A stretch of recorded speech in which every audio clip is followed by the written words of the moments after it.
Bonjour, vous écoutez Cruising Conversation, le podcast de Jeannot. C'est le 4e et dernier épisode des aventures de François-Xavier de Beaupt, responsable marketing voile chez Jeannot. Début août, il est parti en famille sur son Sun Odyssey pour un tour de l'Atlantique. Et c'est sur la terre ferme, mais toujours près de la mer, que nous le retrouvons en Bretagne. Cruising Conversation. Bonjour François-Xavier. Bonjour à tous. Ça y est, de retour en pays, en Bretagne, ça fait du bien. Oui, ça fait du bien. En fait, on se rend compte, plus on voyage, plus en fait, on se rend compte que la France est un pays extraordinaire, aussi bien par ses paysages que la côte d'Émeraude, là où on est à Saint-Briac-sur-Mer. Et en fait, on a beaucoup de chance d'être en France. Et puis toutes les saveurs françaises en fait, la nourriture. Et puis si je peux un peu déborder aussi. En fait, on se rend compte que sur le bateau, on était très économe. Et là, en fait, on est contente quand même de retrouver un peu plus d'eau, un peu plus d'énergie et de profiter un peu plus du confort à terre. Si tu devais revenir sur cette aventure avec un tout petit peu de recul, mais il y en a très peu parce que vous venez vraiment d'arriver, globalement, comment se sont passés ces 10 mois ? Globalement, c'était un super voyage. C'est exceptionnel de le faire dans sa vie. On n'a qu'une vie, il faut en profiter. On est en France en plus, donc on a la chance parfois de pouvoir faire et de prendre une année sabbatique. Donc il ne faut pas hésiter. Donc il y a plein de projets qui se montent. Alors oui, j'ai entendu d'autres bateaux copains qui nous ont dit, il y a, je ne sais plus trop les stats, mais en gros il y a 100 projets qui se montent, 2 qui partent et 1 qui traverse. Voilà, c'était un peu les stats. Et donc, il faut savoir qu'il y a à peu près 1200 bateaux, mais de toutes nationalités, qui traversent chaque année. Et en fait, c'était génial parce qu'on pensait retrouver beaucoup de retraités. Et en fait, non, il y a 80%, je pense, de couples avec des enfants qui ont traversé. Et donc, c'est un moment inoubliable. C'était parfois dur, avec surtout les conditions, parfois stressantes, surtout peut-être un peu pour moi qui était le capitaine du bateau, dans le sens où si on n'est pas au port, eh bien, quand et on a fait très peu de port finalement, on est quand même assez stressé puisqu'on embarque notre famille à bord et toute la responsabilité est sur nous, sur le capitaine du bateau. La vie de famille à bord, on en a un petit peu parlé lors du dernier épisode, mais j'ai l'impression, en t'écoutant, en écoutant ta femme, que ça a été une aventure assez incroyable aussi pour vous 4. Oui, en fait, on n'aurait jamais eu le moment ni le temps de se retrouver tous les 4 aussi longtemps et dans un aussi petit espace. Et donc on avait vraiment vécu parfois en huis clos que tous les 4. On faisait tout tous les 4. On ne pouvait pas se séparer.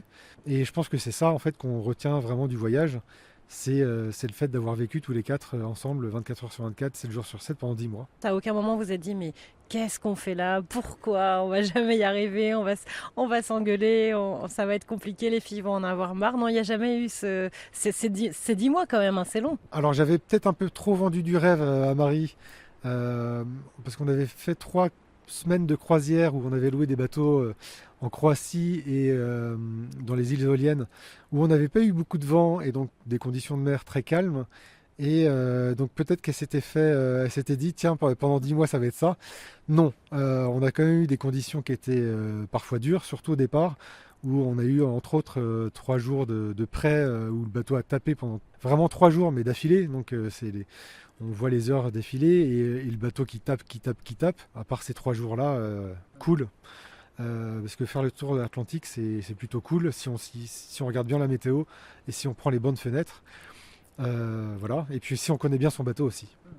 Alors on rappelle brièvement le parcours, départ de la Bretagne, c'était en août dernier, et après, qu'est-ce qui s'est passé ? Donc ouais, départ, on devait partir fin juillet et puis donc le bateau n'était pas prêt, donc on est parti le 9 août.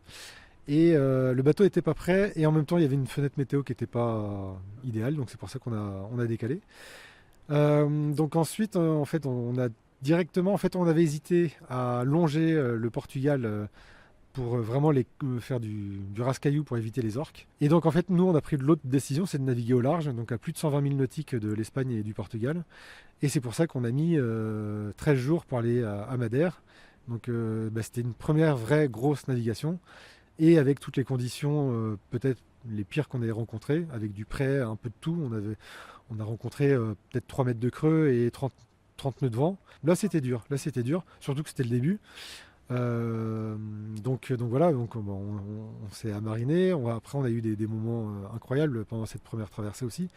On a eu la visite des dauphins tout de suite, on a pêché des poissons, et puis j'ai envie de dire quand les conditions sont un peu plus changeantes, le capitaine se fait un peu plus plaisir avec les manœuvres de voile, etc. Mais comparé à la traversée de l'Atlantique où là c'est beaucoup plus monotone. Et c'est vrai que pendant 16 jours, il n'y a pas grand chose à faire, à part 2-3 empannages, voilà, c'était monotone. Et oui, alors moi j'aurais bien voulu qu'on me le dise plus avant. C'est que la traversée atlantique, alors quand on lit moi Tessier, Tabarly et tous ceux qui ont fait des traversées atlantiques, il y en a plein qui sont contemplatifs, il y en a plein qui trouvent ça incroyable, etc. En fait, moi j'ai trouvé ça long et très monotone. Et en fait, je préfère faire du rascaillou et je préfère faire 100 fois le tour de la Bretagne plutôt que de refaire la traversée atlantique une fois dans ma vie. Voilà. Mais vous êtes allé jusqu'au bout parce qu'il y avait cette aventure-là aussi. Il y avait quand même des belles choses à voir. Il y a eu des étapes qui ont été des beaux souvenirs hein, pour vous. Si on me demande les 2 plus belles étapes, c'est le Cap-Vert. Parce que le peuple du Cap-Vert est à découvrir. C'est bien plus des paysans que forcément Madère, portugais, et les îles Canaries qui sont espagnoles. Là, on est dépaysé, et puis même les paysages sont des paysans. Et puis, faut pas hésiter, même si on n'y va pas en bateau, à aller visiter le Cap-Vert. C'est vraiment une super belle destination. Et la deuxième plus belle destination qu'on ait faite, c'est les Bahamas. Alors les Caraïbes, il y a le top du top des Caraïbes, on va dire, c'est les Tobago Cays, à Saint-Vincent des Grenadines. Mais vraiment, ce qu'on va retenir, c'est les Bahamas. Pourquoi? Parce que déjà pour le capitaine, on retrouve un peu de cailloux.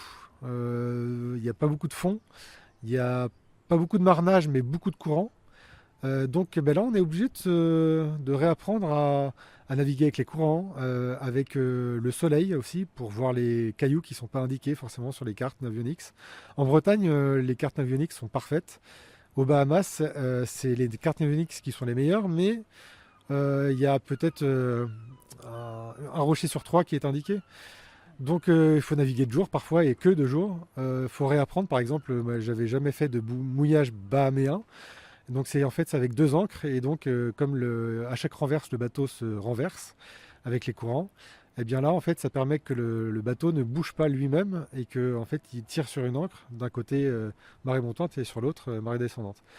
Donc voilà, c'est la première fois que je faisais ce type de mouillage. Donc c'est intéressant de toujours apprendre à la voile aussi et puis oui, les Bahamas sont compliqués de naviguer, ou soit à l'extérieur du lagon, soit à l'intérieur. Et puis les paysages sont vraiment incroyables, des couleurs incroyables. Et le bateau? Le bateau, il a tenu toutes ses promesses, il a tenu le choc aussi, il n'y a pas eu de pépins avec le bateau? Il y a eu des petits bricolages, mais comme on l'avait bien préparé, il n'y a pas eu de gros soucis. Là, à la fin, il y avait une petite fuite sur la pompe à eau de mer du moteur. Donc il fallait juste changer un joint qu'on aurait dû changer avant de partir. C'est le joint qui se trouve derrière le rouet de la pompe eau de mer. C'est vraiment un joint qui est facile à changer. Mais celui-là, je ne le connaissais pas, ce joint, donc ça m'a un peu vexé. Bon, c'était une petite fuite, donc on ne l'a même pas réparé. Il suffisait d'écoper un petit peu à chaque fois de l'utilisation de moteur. Mais voilà, faut pas hésiter à partir avec beaucoup de pièces de rechange, parce que rien qu'aux Bahamas, impossible de mettre la main dessus, sur ce joint. Et une fois que j'ai trouvé la main, mais en France, eh bien on l'a envoyé. Je suis resté 3 semaines aux Bahamas, je ne l'ai jamais reçu. Donc c'est pour ça que je ne l'ai pas changé non plus. Donc voilà, il faut bien partir avec des pièces de rechange, et surtout de moteur, et qu'on trouve vraiment facilement en France. On va dans n'importe quel ship où au pire on l'a au bout de 3 jours, parce que on peut le commander, on l'a au bout de 3 jours, mais pas aux Bahamas, pas aux Caraïbes. Alors la grande question, si c'était à refaire, est-ce que tu le referais? Est-ce que tu le ferais de la même façon? Est-ce que tu le ferais avec le même bateau? Alors le bateau, oui, parce que le budget. Si on avait eu un plus gros budget, on aurait pu rayer un plus gros bateau. Mais le bateau était très bien. Peut-être que ma femme choisirait le catamaran. Voilà, c'est pour refaire ce trajet. On ferait pas si on repartait pour faire un tour d'1 an, on ferait pas le même tour. On ferait peut-être plus le tour de la Méditerranée, ou peut-être en Suède, Norvège, toute l'Europe du Nord, pour plusieurs raisons. Parce que déjà on aura fait les Caraïbes, on aura fait les Bahamas, les Cap-Verts, donc pourquoi refaire deux fois le même trajet. Mais aussi pour découvrir peut-être on aime bien l'histoire, peut-être découvrir un peu plus de vieux monuments. Par exemple, aux Bahamas, on a bien aimé. Il y a plus, je crois que c'est l'endroit où il y a le plus d'églises par nombre d'habitants. Et donc, il y a un nombre d'églises incroyables, donc des vieux bâtiments.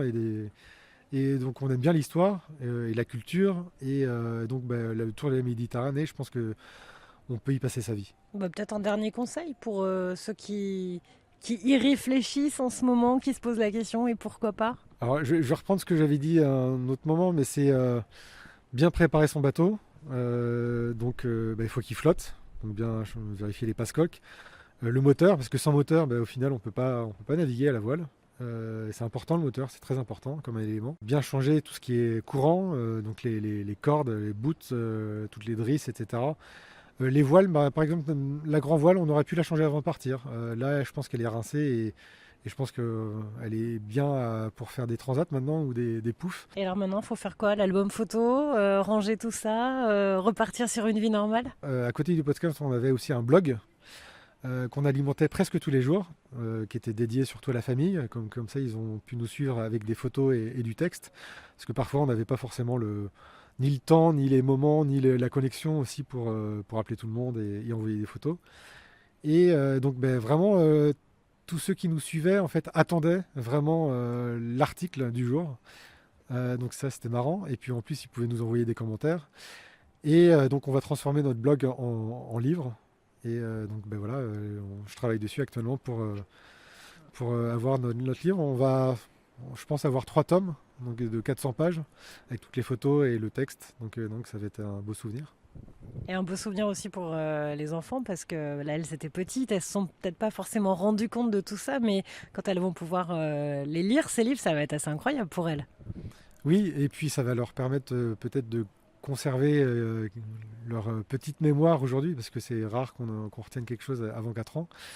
Mais ce qui est incroyable, c'est qu'en fait, elles se sont réadaptées tout de suite. La grande est partie à l'école, et elle n'avait qu'une seule envie, c'est d'aller à l'école. Et puis Pia retrouver l'ambiance de la crèche aussi, donc c'est chouette. C'est vrai que ça leur a manqué un peu d'avoir d'autres enfants.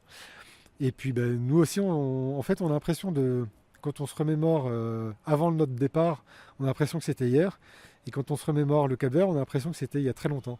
Alors c'est marrant, en fait, c'est comme si c'était une parenthèse lointaine, mais en même temps, c'est un peu assez étrange. Symboliquement, 10 mois, on est presque sur un bébé là. Hein. Le bébé, c'est 9 mois, là c'est 10 mois. C'est comme s'il y avait eu un nouveau bébé dans la famille. Oui, c'est sûr que je pense que ça nous a changé. On a une approche différente, peut-être pas assez environnementale, bien qu'on ait pu voir malheureusement toutes les îles sur notre passage sont jonchées de détritus. En France, on a de la chance, on commence vraiment à nettoyer les plages et à faire attention.